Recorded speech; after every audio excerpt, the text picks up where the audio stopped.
What's one of the concepts that was mentioned in this morning's session that you think could be applied to ECC? Well, that students' prior knowledge certainly affects how they learn, and that motivation that motivation can be encouraged by faculty and staff. One of the things that was really just striking to me was the chart that he showed, how supportive environments really do encourage students, and those that are perceived as not being supportive result in dejection and despair and, what do you say, hopelessness.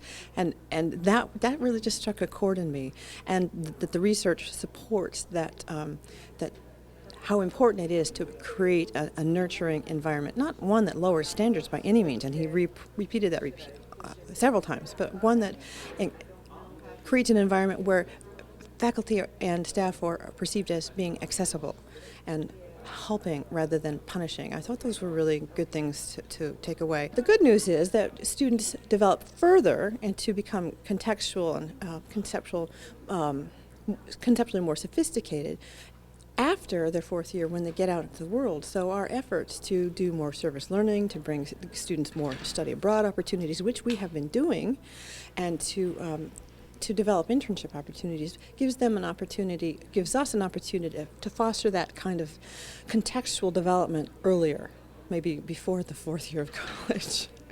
So those were some big takeaways from the morning, and I have tons of notes, and I'll have to process it overnight to sort of, organize it all.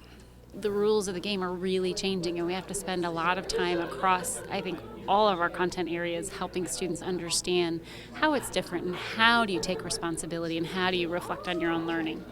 Actually, any number of the concepts I think can be applied. What really struck me that I struggle with, that I think also probably reflects the struggles that many faculty have, is the issue of motivation. How do we motivate our students to engage with the material, to move beyond where they are, and to really promote critical thinking.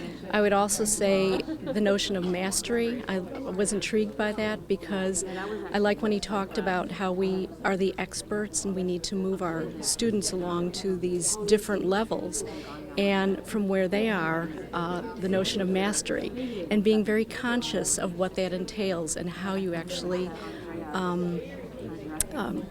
illustrate that to students, what it is that we actually do, and why we do the things that we do in our various disciplines. So those two concepts I think are very challenging. I know for me, I suspect for other people as well, and I'd be interested in thinking about strategies along those two lines so that I can help my students along.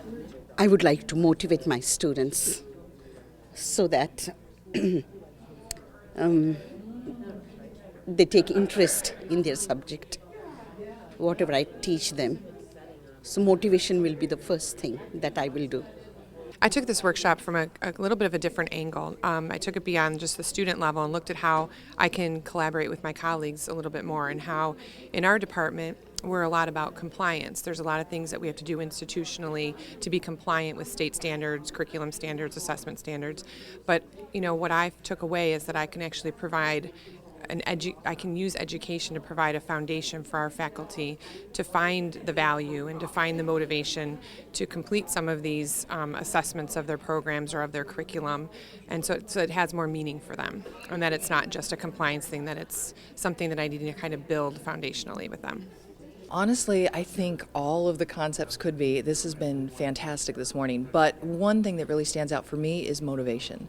It seems to me that students won't engage and they won't apply what they're learning if they're not properly motivated. So, he spoke quite a bit about different methods of motivation and why that's going to have an impact. And, he talked about what's the value of this to me? And I think it's really incumbent upon us. We need to bring real world examples to the students that say, this is why this matters to you. And then the other component of that was expectancy. So what does the student think they can accomplish? And I think if we can motivate them through, this is what this is going to bring to you. This isn't academic. This is life. This is your real world. This is what you're going to encounter, and this is how you're going to benefit from focusing on this. And by the way, if you can think about it, you have the ability to achieve it. I think that's a really critical message, and that has to do again with the expectancy aspect of motivations. This has been fantastic.